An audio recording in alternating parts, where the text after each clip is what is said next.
Finally, here at 6, tonight's trip back down the Pennsylvania Road brings us to Carbon County in 1998 to Glen Onoko Falls. There, Mike Stevens took us into the past to see a tourist attraction that's been gone now for more than a century.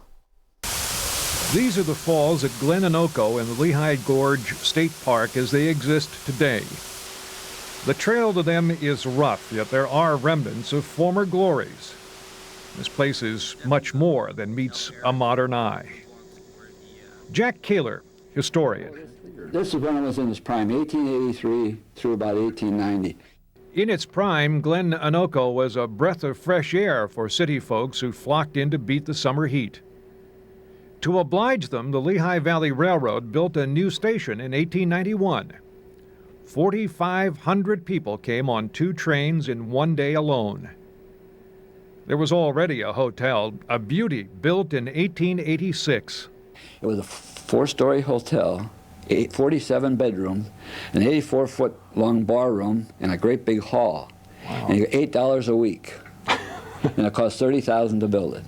The hotel sat against a mountain.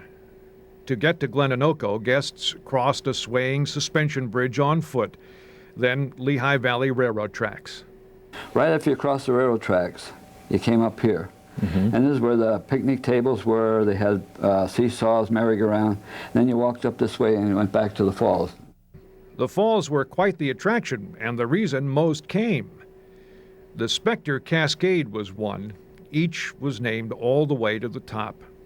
To get to them, there was a pleasant path that followed the falls, crossing over the brook where needed. In all, it went 900 feet up Broad Mountain. In 1911, a forest fire destroyed the hotel.